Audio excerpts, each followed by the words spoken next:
Hi everyone, it is day 29. That's gone by fast. I can't believe tomorrow marks day 30, basically, in my mind, the first major milestone. Um, well, maybe the second. I think week 2 was kind of the first major milestone. But I'm blown away. I can't believe how fast these 30 days have gone by. And I'm really, really, really glad that I have done these videos and held myself accountable every single day for the last 29 days. I think these videos have really helped me out a lot. And just to mentally hold myself accountable this way, I think it's been really valuable. I think it has enabled me to really stay dedicated and focused at this diet, at this lifestyle, really, as I believe it's more of a lifestyle than just a diet at this point. But I was thinking, and I've been thinking really for the last few days, what did I want to say today? And what did I want this video to be about? So I think what this video is going to be about mainly is everything I've learned this month. What do I wish I had known before I'd started? And what am I glad I now know? And what sort of things do I think are valuable to pass on to all of you who might just be starting out right now or haven't even started yet? So I did make out a little bit of a list. And I've really been thinking about it for the last few days. But I think the very first thing that has really stood out in my mind this whole time is that it's easier than you think. When I first started watching all the videos about lion diet, about carnivore diet, all of these things, everybody kept talking about how the first few weeks are horrible. They're terrible, they're this, that, and the other, right? Expect to have keto flu and expect to feel terrible and expect all these different things.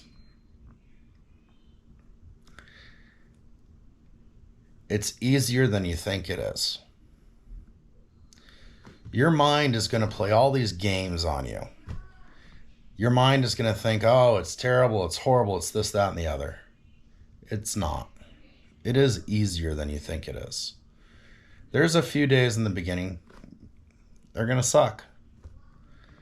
But at the same time, if you take it one day at a time and say, today, I am dedicated to doing this, and get through that day. When you wake up the next day, say the exact same thing to yourself. Today, I am dedicated to doing this. I will get this done today. Then the next day, say to yourself, I am dedicated to doing this today. I'm going to get through this. If you can do that the first few days, you can do this very easily. It is easier than you think. Your body will adjust faster than you think it will. And you should be able to make that transition. It's here. You have got to get your mind ready to do this.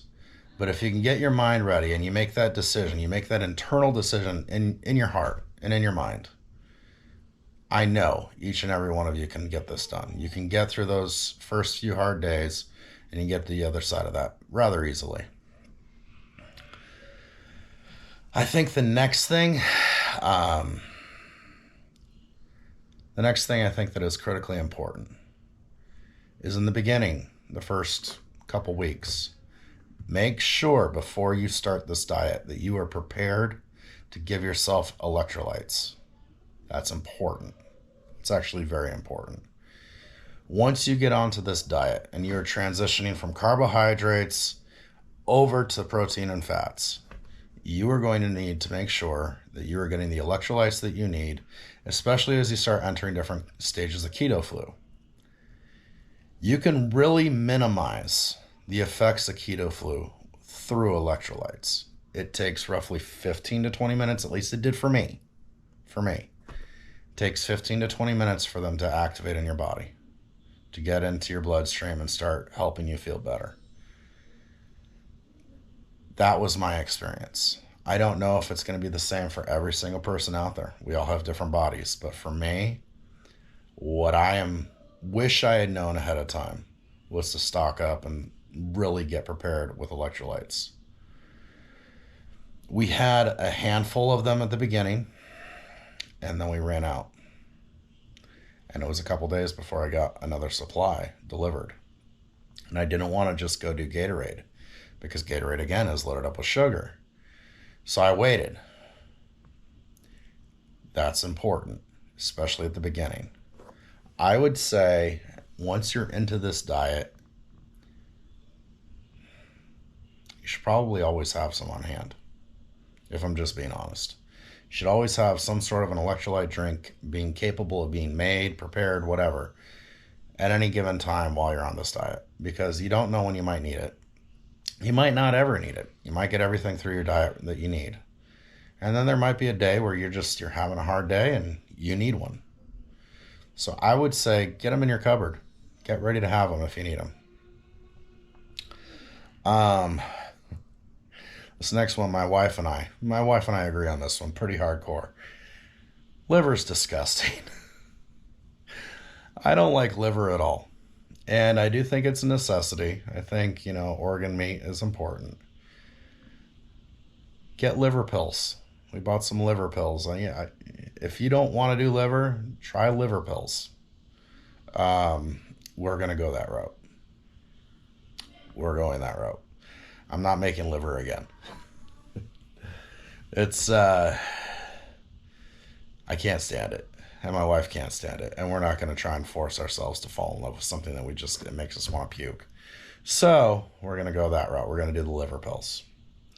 One of the things, this is my wife, what she was saying. We think the best way to tenderize meat is a meat mallet. We had tried the original way of doing salting it, letting it sit, trying to just get better portions of meat.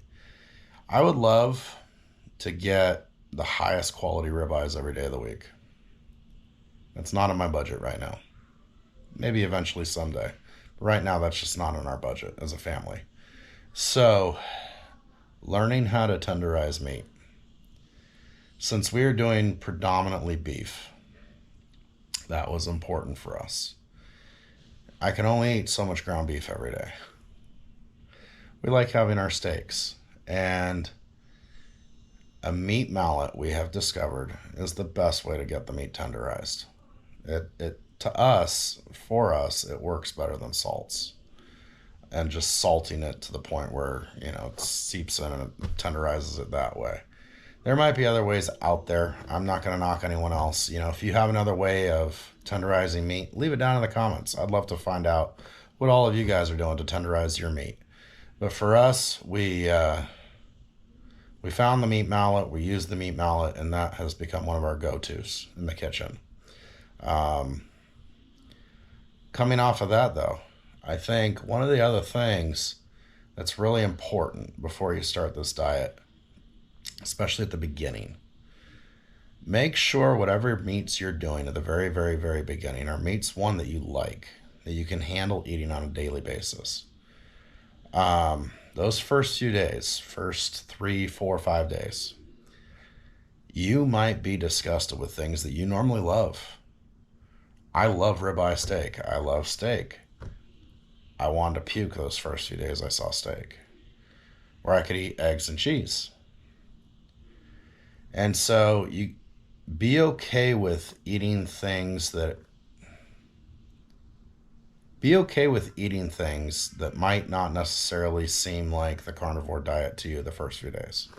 So I think a lot of people start the carnivore diet in the first few days and they think, oh, okay, I'm just going to go eat bacon. I'm going to go eat this, that, and the other. You might not be able to after the first couple days. You might think, oh, I'm going to be loaded up on bacon.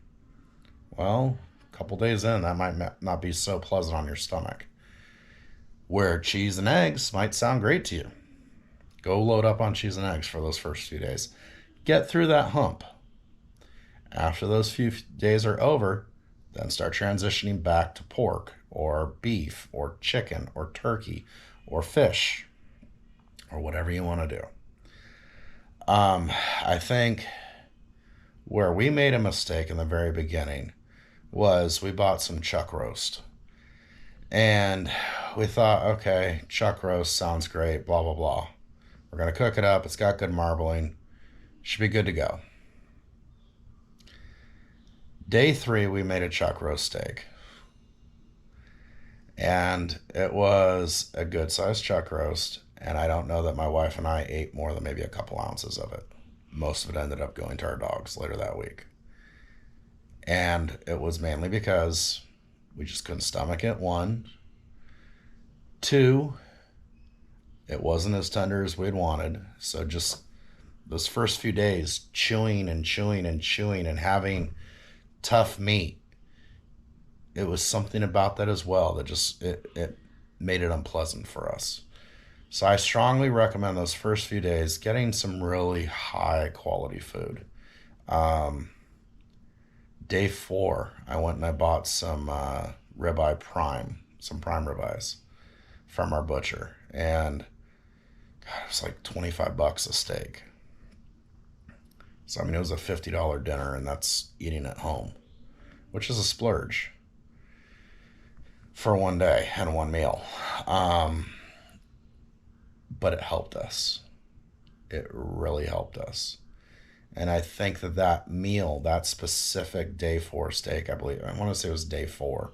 Might have been day 5. I'd have to go back and look at the videos. But I do remember cooking that ribeye. And I remember thinking, okay, I hope this helps. I hope I can stomach it. And then when we did, that was almost like a turning point.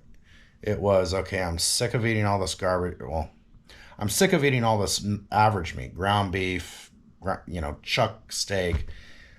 I needed something of quality to get my mind into this state where I'm going to go forward with this diet. And don't be afraid to do that, because my mind was hitting a wall. It really was those first few days. It was hitting this wall of, oh my God, I don't know if I want to do this anymore. Should I be doing this anymore? Where once I had that meal and I remembered, okay, I really do love this steak, even though I've been hating everything else I've been eating up to this point, and I'm drinking a glass and a half of water just to get part of my meal down, and it's making me gag as I'm eating it. That steak kind of, because it was one of my absolute favorites and I spent the money, I feel like that helped trigger my mind back into a place where, okay, I'm going to go forward with this. So whatever that may be for you guys, whether that's, maybe it's a ribeye as well, maybe it's a filet mignon, maybe it's a T-bone, maybe it's carne asada. We don't really have a whole lot of carne asada out here in Kentucky. I wish we did. That's something more where my parents are at, out in Arizona. But get something good. Treat yourself those first few days, just to help you get through that mental wall. That would be a big recommendation to me. I think the next thing that I did, and this might have been why it was a little easier for me than a lot of other people, and I want to reiterate this. I've said it in another video, but I want to reiterate this because I think it's really important. I did not have the diarrhea that a lot of other videos have talked about. And I attribute that to the blandness of my diet in the beginning. I only ate 3 things in the beginning. It was either cheese, eggs, or beef. I wasn't eating pork. I wasn't eating chicken. I wasn't eating turkey. I wasn't eating fish those first few days. I honest to God believe if I had been mixing all those meats together, if I had been doing pork and beef and chicken and eggs and all of these, once I start sloshing all those different fats around in my gut, I probably would have had really bad diarrhea. It probably would have been every bit as bad as they say in all those other videos. Oh, it's hellacious. I think that's the word Joe Rogan's podcast had, was hellacious. Well, if you're mixing a bunch of different fats in your gut, whether it's turkey fat or beef and pork all together, and that's what you just ate as a meal, those first couple days, I have a feeling that's going to make your gut a little slippery. You're probably going to have some loose stools. So I didn't do that. When I started off, really the first couple days, I really was only eating eggs and cheese, trying to get beef into my stomach when I could, when my stomach would let me eat beef. And then I started transitioning more over to beef. And now I'm eating predominantly just beef and eggs. So like today, again, I had egg omelet for breakfast and I had hamburger for lunch. And I'll be doing a steak for dinner. So I think that that's something that helped me. I don't know if that'll help you, but if you guys are in those first few early days and you're having the horrible diarrhea, look at what you're eating. See if you're mixing pork and turkey and chicken and this, that, and the other, and all these different fats, and think that that might be what's causing that extra diarrhea. So, yeah, I'm going to look at my list now real quick, my notes.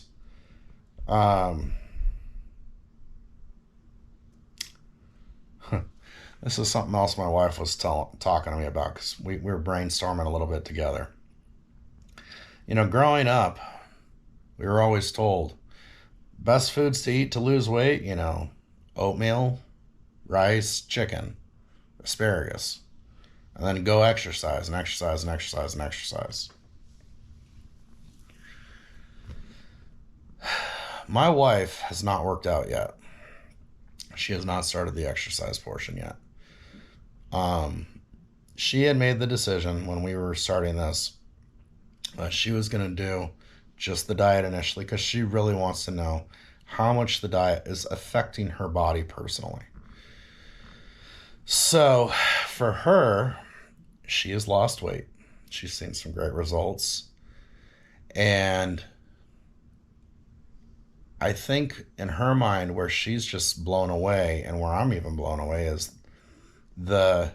well, eat this specialized custom diet, eat your broccoli, eat your asparagus, have your chicken breast and a little cup of rice, and go do 2 hours of exercise today, and you'll start getting into shape.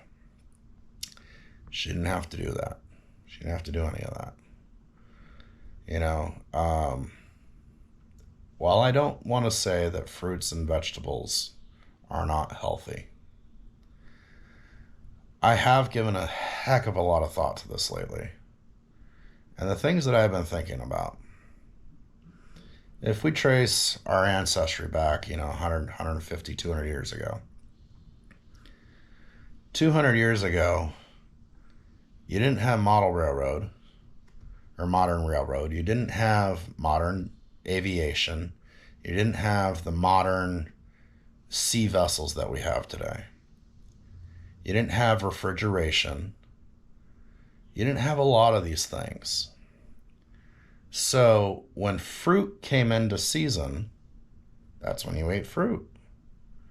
If fruit wasn't in season, unless you somehow had dried fruit somewhere, you're probably not eating fruit anymore for the rest of the year until fruit comes back in season.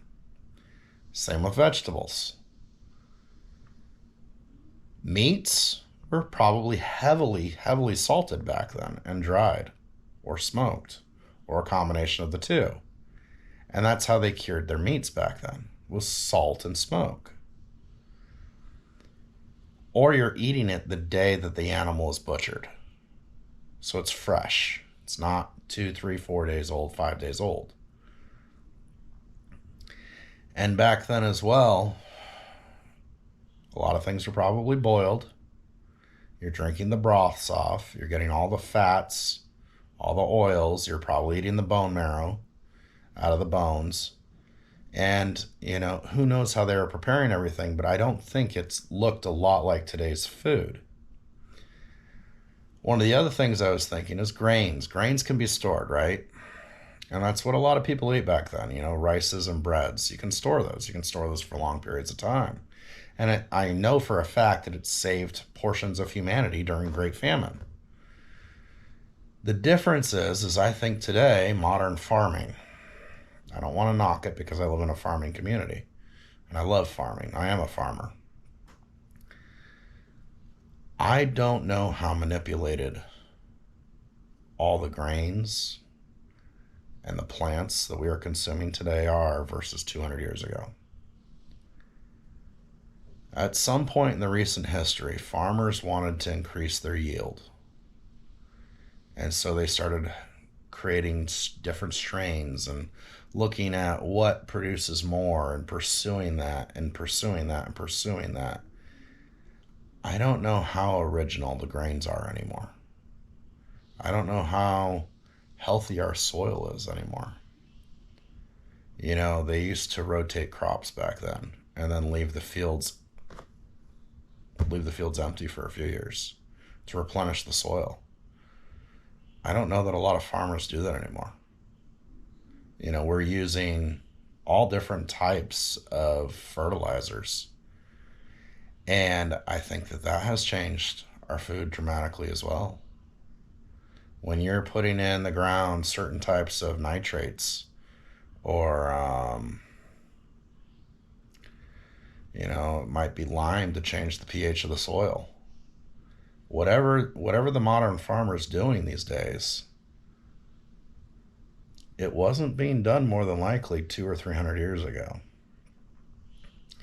The tools that we have today, you know, your normal farms back then, unless you have a lot of workers or a big family, you're probably not working the ground at more than maybe 10 or 20 acres at most, maybe 40 acres. Definitely not 500, 600, 1,000 acres like we have today. So I think that has changed our food quite a bit. And the other thing I think about our foods is pesticides. You know, we look at the pesticides that we're eating today potentially. You know, I know that we are all trying to be organic to the best of our ability, but that doesn't mean that they are completely organic. And I'll give you an example. You buy an ear of corn. It's organic corn. That corn has to be transported somehow to the market, more than likely via a semi.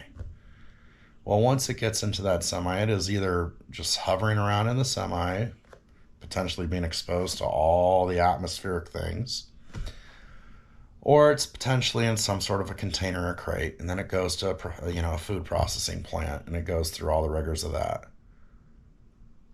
If it ends up at any point getting wrapped in plastics, there's potential that those plastics end up on the corn.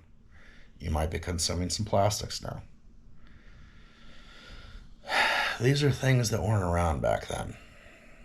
And I think that that's really what has changed as well in our food. You know, we're eating out of plastics. We're drinking water, whether it's from PVC piping, plastic piping, or plastic bottles, or maybe you have copper piping, or maybe you have galvanized piping. But 200 years ago, they were drinking out of a stream, or they were drinking out of a well. That water is being filtered straight through the ground, coming out filled with minerals. You know, imagine drinking water out of a well 300 years ago that was filtered through 500 feet of limestone. How clean is that water compared to today? So, you know, there's things like that you know, I've really been thinking about that too. I'm totally off on a tangent right now, but I don't know that fruits and vegetables are bad for you. But I think that the way that they were eaten in the past is not the way that they are eaten anymore. I think the other things that actually I wish I had known ahead of time before starting this diet. Make sure that once you start doing this, that you have a true list of foods that you are going to want to eat and know how to cook them. I think that's really important. Know how to cook them. Nobody wants to just start eating food that they're not going to enjoy.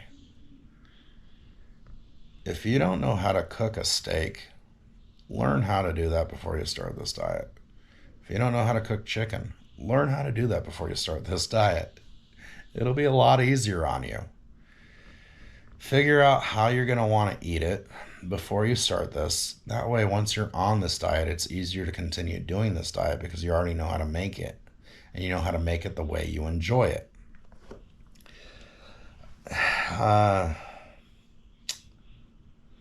One of the things my wife's wanted me to point out, every day it gets easier.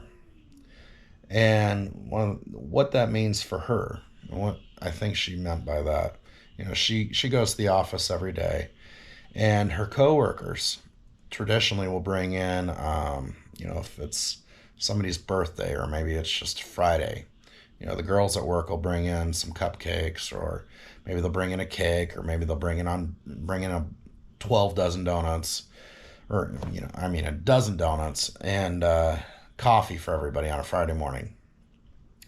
Somebody at the office will do that. I think the first couple days that was not so easy for her to pass up because she normally partakes in that, Her comment was that it's getting a lot easier as that goes by. Now for me, I'm here at the farm. And so my bigger challenge is, what I've got in the fridge, what I've got around kids, what am I feeding my children when they get home, what I'm seeing when I'm out and about, if I'm running chores here and there, if I'm running over to town to go get supplies, whatever it may be. That mentally it gets easier. It really does. Those first few days are hard, but it gets easier every single day to ignore the temptations. And then lastly,